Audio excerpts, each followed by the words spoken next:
Aku yang terkasih di dalam Tuhan Yesus Kristus, salam jumpa kembali dengan sumber artikel media rohani Parakletos. Untuk pembacaan artikel rohani pada pagi hari ini dengan judul Totalitas Tanpa Batas Part 2. Di dalam kehidupan kelompok dan di sebuah organisasi, baik yang besar maupun yang kecil, harus ada seorang pemimpin.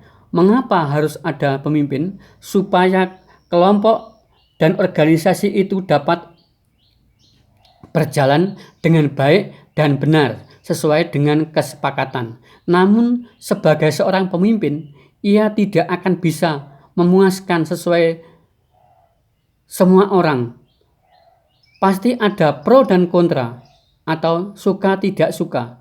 Dan kelompok yang tidak senang itu seringkali membuat gerakan-gerakan konspirasi untuk mengganggu kinerja pemimpin tersebut.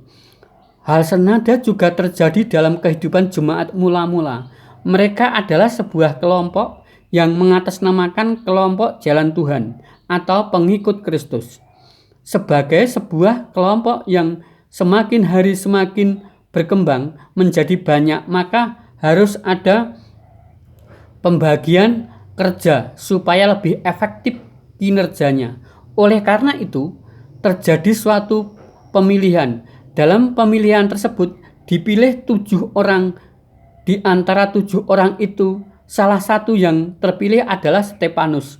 Seperti yang tertulis di atas, ada yang senang dan yang tidak senang. Kita akan melihat dan menelaah lebih lanjut siapa yang tidak senang dan apa yang dilakukannya. Oleh karena itu, kita akan menjabarkan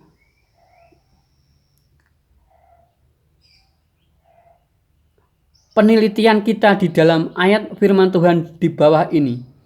Tetapi tampillah beberapa orang jemaat dari Yahudi yang berasal dari jemaat Libertini. Anggota jemaat itu adalah dari Kirene dan dari Alexandria, bersama dengan beberapa orang Yahudi dari Kilikia dan dari Asia. Orang-orang itu bersoal jawab dengan Stefanus. Orang-orang yang tidak suka dengan keberadaan 7 orang diakonia yang diangkat oleh para rasul yang berasal dari beberapa kelompok. Beberapa orang Yahudi yang berasal dari jemaat Libertini, mereka yang tergabung di dalam jemaat Libertini adalah berasal dari Kirene, Alexandria, Kilikia, dan dari Asia. Mereka adalah kelompok atau jemaat yang berlatar belakang budak pada orang-orang elit kelompok ekonomi kelas atas di Roma. Helenis itu sendiri menurut Kamus Besar Bahasa Indonesia adalah paham orang awam atau di dunia ini yang berbicara, berkelakuan dan hidup seperti orang Yunani. Pertumbuhan pertama dan kedua yang mencirikan dalam pranata yang mencirikan Helenisme yaitu filsafat seperti spekulatif dan pemerintahan republik. Dengan kata lain, Helenisme adalah istilah yang menunjuk pada kebudayaan yang merupakan gabungan antara budaya Yunani, Asia Kecil, Syria, Mesopotamia, dan Mesir. Kalau kita hanya mempelajari sekilas pandang antara Helenis dan iman Kristen, tidak ada benang merahnya. Tetapi apabila kita tinjau lebih mendalam di tingkat implementasi, keduanya bisa saling mengganggu. Terbukti mereka mengganggu kinerja Stefanus di dalam menjalankan pekerjaan Tuhan.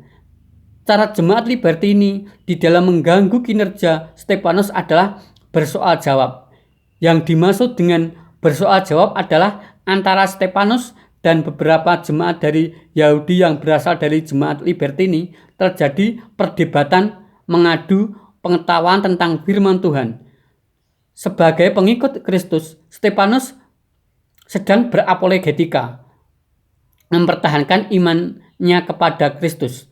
Walaupun kelompok Libertini sudah mengaku sebagai pengikut Kristus, tetapi praktek hidup sehari-hari masih mencampur adukkan iman Kristen dengan Helenis yang mengedepankan intelektualitas atau pengetahuan dan kepandaiannya sendiri. Dengan kata lain, mereka menyombongkan pengetahuan yang mereka miliki. Orang Libertini menganut Helenis ini ingin menguji pengetahuan 7 orang diakon pilihan jemaat, salah satunya Stefanus. Melalui soal jawab ini, Stefanus ingin meluruskan bahwa seorang yang bertobat menjadi pengikut Kristus harus berpasrah penuh kepadanya dalam segala hal. Tidak boleh merasa diri paling hebat dan sebagainya. Sebab ujung-ujungnya bukan kemuliaan nama Tuhan, tetapi dirinya sendiri. Sekarang bagaimana dengan kita saat ini? Apakah kita juga pernah mengalami sesuatu seperti Stefanus dengan bersoal jawab dengan pribadi atau seseorang atau kelompok orang yang mengenai iman kita kepada Kristus dan hendak menguji pengetahuan dan iman kita kepada Dia? Ketika sudah demikian, apabila kita diam saja, lari atau melakukan